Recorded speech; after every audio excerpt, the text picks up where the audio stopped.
Hello, welcome to a new edition of FireWatch. This month on FireWatch, I have one of my favorite people here with me today, Chief Ferguson. Chief Ferguson has been with the fire department just over 41 years, and this is his last day. He's going to be retiring. So I'm going to sit down and have a casual conversation with Chief Ferguson to see what's been going on for the last 41 and a half years here in the city of Danville in the fire department. Well, Chief Ferguson, welcome to FireWatch. Thank you. I believe this is your first time on the show. You've run from me for a long time, but I've got you captured down here, and we're going to just sit outside in front of the trucks on a nice sunny day and enjoy FireWatch and talk a little bit about Chief Ferguson and Danville Fire Department. What do you think? Well, thank you. I'm glad to be here, and you finally got me on camera after all these years, and kind of a good parting shot just to be here, and I'm grateful to be honored in this way. Yeah, Chief Ferguson, let's go back to the beginning. You were first military, I believe, and then you did a little bit of firefighting down in the Tidewater area, I believe. That's correct. Okay, and then you wanted to come back home and so tell me about when you first started and move us on up to today a little bit about your career here in the fire service. And I know it's interesting. I've heard a lot of stories from some of the guys. They've celebrated with you all weekend, and today is a special day. It is a special day for me too, because I'll tell you a little bit about how you helped me too. Well, when I graduated from high school, I went into the Air Force, and they made me a firefighter. I was a firefighter in there for 4 years, and when I got out, I had an opportunity to work again in Dan River Mills, and they said you can either do that or be a firefighter.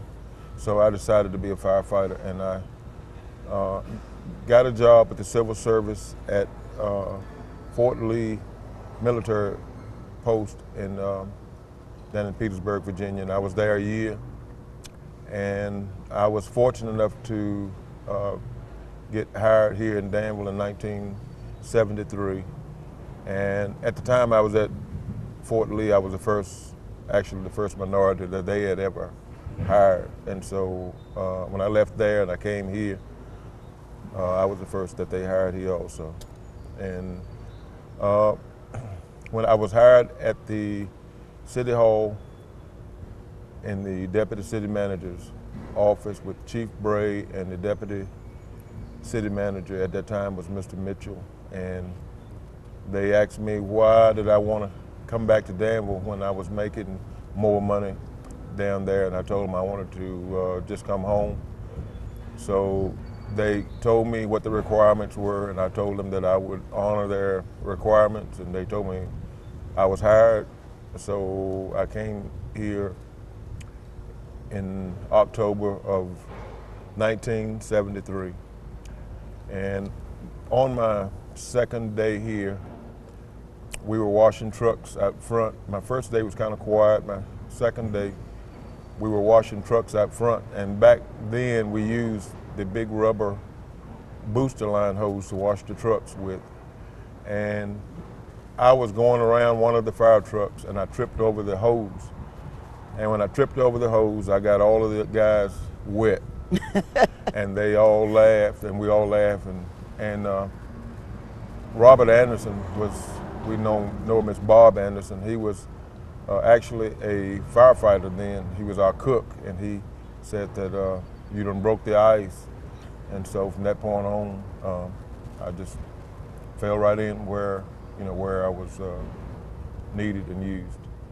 Okay, Chief Ferguson, so you started with the military and you went to the mill, and of course, the mill is not here anymore, and we all miss that. And then, you started your little career here in the fire department. Well, you just said something that hits home a little bit, being the first minority. Well, that's the same for me. I was the first minority. I was the first female, first African-American female, and first female overall to come into the fire department. And it's been good for me as well as it's been for you. It has. When I was first going through the academy, you found out, you came to my house and talked to me. I don't forget that. I didn't forget that about the fire service and how it's going to be a good career for me, and you think I do well. And I appreciate everything you've done for me as well. But that's enough about me. Let's come on and talk about you, because I know you got a whole lot of years hidden in there you want to talk about. Well, I've had some good, I'd say good productive years here in the department. And there's been changes, and as we know, all changes sometimes are not changes for good, but they've been changes for the better of the department. And as with change, you know, you have to adjust and adapt, and I was able to do that. And so when I came here, we were riding on the tailboard of the trucks there, and I'll never forget, I've always told these guys here the story. My first day in the kitchen, I asked the training chief what was I to do if they had a fire. And he told me, and before I could he could answer me, we had back then we had the bell, and the bell hit, and we had a fire on Monument Street, and we got there. Well, let me tell you the story. As I went to get on the fire truck, I put my coat on, and back there then we had the boots, the pull-up boots. I got my boots on. Well, when I went to step on the bumper of the truck, my flashlight fell on the floor in the apparatus bay. And the engine at that time was a convertible. It ran over it. So we got back to the station after the fire, and I went in the chief's office, and I told him, I said, Chief, I said, the truck ran over my flashlight. He says, no problem, Frank, I'll give you another one. So that was on a Friday. That Sunday, we went out again on another call, and I went to put my coat on, and the flashlight fell out again, and the engine ran over it again. Well, we worked again that Tuesday. I went in the chief's office to tell him that I had the truck had ran over, and he got a little hot, and he told me, I'm not giving you any more flashlights. So he gave me an old Army, probably one of the old Army flashlights that had the angle on it, and from the 1970s until the 1980s that was what I used, in addition to the lights that at the time we had mounted on the trucks. And so we went from that to wearing SCBAs, and I wasn't very fond of wearing SCBAs, and I told the guys that I knew it was not correct to do so, but I would always, when I was stationed at Station 5, we had a lot of fires, and I would always get in there and get the fire under control and knocked out before the other companies would get there. And so, good, bad, and different, that's what I did. And so I've been to quite a few fires, and so I've saw quite a bit in 40 years. And so it's all been good. You can say take the good with the bad, but predominantly it has been good. And as far as being treated, I've been treated fairly, and I've had some ups and downs, but in spite of all of that, I endured it, and it's been good. So. Okay, you talked about that chief. I'm going to test you a little bit. How many? Can you name all the fire chiefs you worked for? Yes, I worked for Chief Tex Bray, and then when Tex Bray left, I worked for Chief David Lampley, okay. And I worked for him. And then when Chief Lampley left, I worked for Chief Bernard G. Lewis, and then of course now working for Chief Eagle. Okay, and I'm not going to ask you about all the city managers, because I know we've had a few, and you've worked with them. And your promotions, okay, you were firefighter for so many years. let's go through the steps of your promotions, because I think you first got promoted, was it annexation or before? Well, I made driver of engine 9 in 1980, and I was at Station 3, and I came back to Station 1 in 1980. And I drove engine 9 for 2 years, and then I was reassigned to Station 5. And I stayed at Station 5 for 6 years as driver up there. So until annexation came, and then of course I made captain in 1988. Okay. And then of course I was captain from 1988 until 2010, 2011 is when the battalion chief's position was created and structured, and so I became battalion chief. Okay. Now a little bit about your education. You were a fire science student, if I'm correct? That's correct, yeah. Okay, you went through that program and got your degree there. I did. I got the fire science, and before I came here, go back in the Air Force, they've got what they call technical training schools, and I was not fortunate enough to go to technical training. I had to go to on-the-job training, and so I was just assigned to a base, and they gave me training, and so with that training, when I was discharged, I went to Fort Lee for a year, and then when I came here, so I had a very good working knowledge as to being a firefighter. Okay. Chief Ferguson, I want to bring up something else too. It probably wasn't one of your highlights, but it's something we as firefighters will face in our careers, have been. You know, you lost your father in a fire. And just having to overcome that and also be able to come back to work. What made you persevere and just come on again to be able to come back to work and go through this again? Well, the thing with my father, I guess I'm a lot like my father, and I believe that he would have wanted me to continue on in this field. And my father actually came down here the first year I was here, and he actually was driving the street sweeper for the city of Danville. My dad and my mom both worked for the city. I attributed that to me being hired here because my mom told me that the fire department had an opening.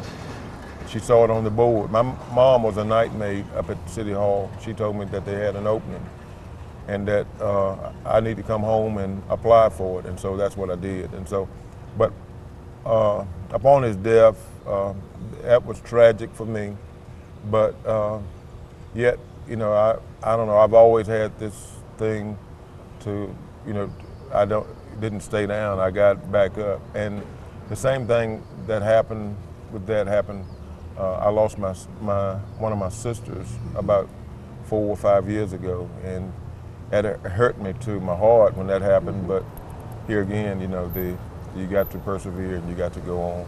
And so that's what I've been able to do. So, and it's really by God's grace, of course, which is the most important thing that has kept me this long. I think, you know, your faith, your family and your faith is so strong. It has taught us a lot. I know the younger firefighters coming in, and some of them are older in age, but you know, just don't have that many years of service. And we learn so much for you of how to treat people, how to treat our chief staff, and just be respectful. Things that you know, rules that they bring down, we might not agree, but you always endure. You always stay positive, and it showed with what the guys did for you on Saturday night. And you know, your standing ovations, and every time we see you, you're a person to model after. And hopefully, you know, some of us can take on some of what you taught, and we listened. And we always talk about Frankenisms. and I know you got some, and our viewers might not know what a Frankenism is, so I'm gonna ask you to give me one. You know, one thing we know is Frankenism, popcorn, and so tell us a little bit about your Frankenisms. Well, Frankenism is just by me being the person that I've been. I've actually taught Sunday school for about 25 to almost 30 years, and there are a lot of parables, and when you see situations in life and around the station, I'd always remember those parables to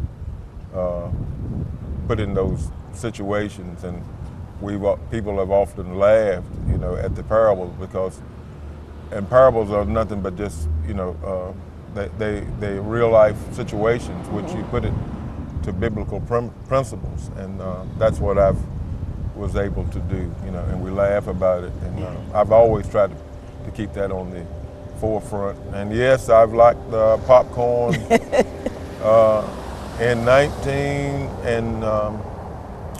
I think 1970, 71, at one of the fire stations they started popping popcorn, and so from 1971 in the Air Force, and then I went down to Petersburg and we popped popcorn, and I came here and they were popping popcorn, and I went to the station up behind the museum now. They were popping corn up there, and so it's just been a tradition for me, and every night, you know, we get the call at headquarters station or wherever we were, we got a lid raiser.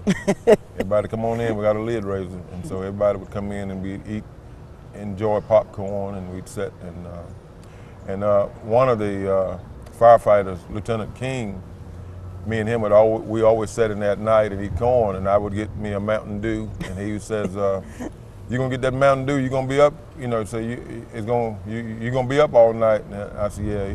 He said, "He ain't gonna be up all night." He said, "The time he get upstairs, even with that Mountain Dew, he's gone to sleep." You know, so he'd always tease me about the popcorn and Mountain Dew. You know.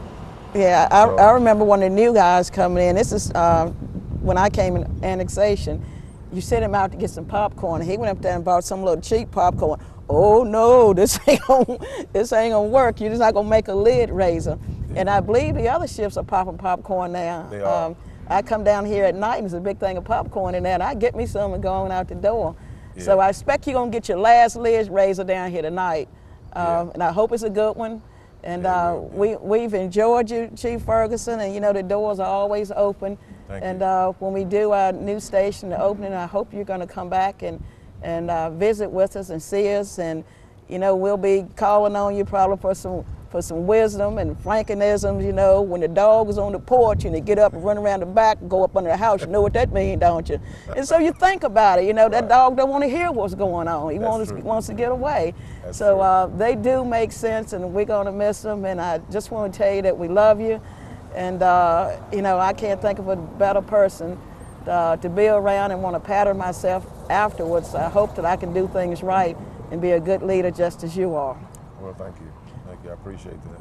Well, we're going to move inside, and we have an award ceremony. You're going to see some of the things the Chief Eagle is going to present to Chief Ferguson here on his last day.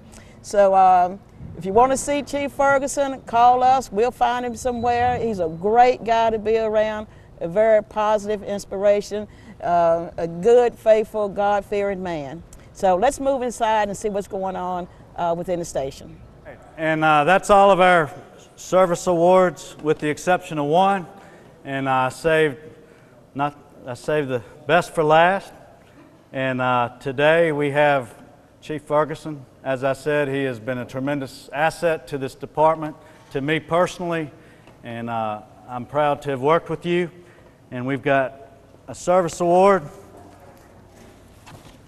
of 40 years of service. While you're up here, we've also got perfect attendance. And I think you get this every year, don't you? For many years.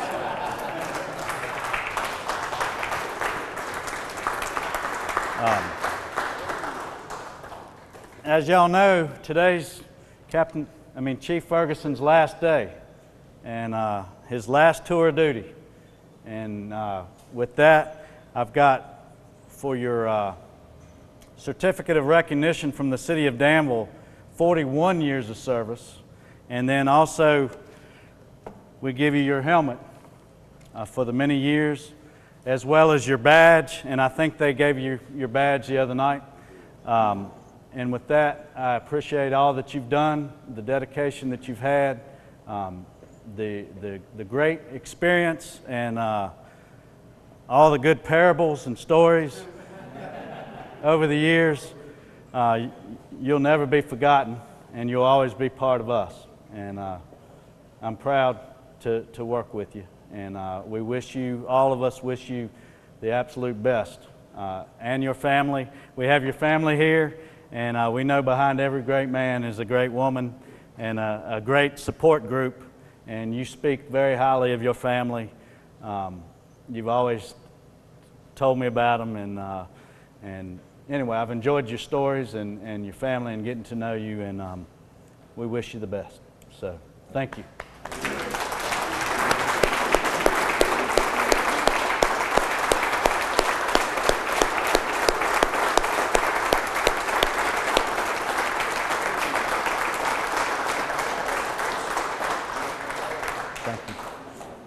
Danville Fire Station number 2, time check 0730. We are wishing Frank Ferguson a happy and fun retirement.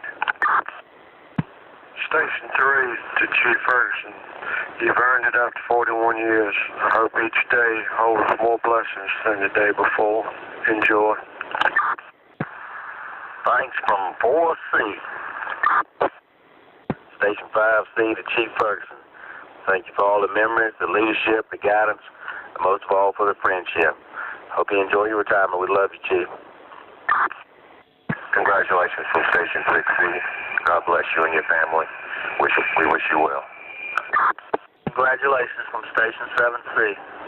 Happy retirement, Chief. Congratulations from the EOC. Congratulations, Chief Ferguson, from all CCF employees. Have a great retirement. We'll miss you.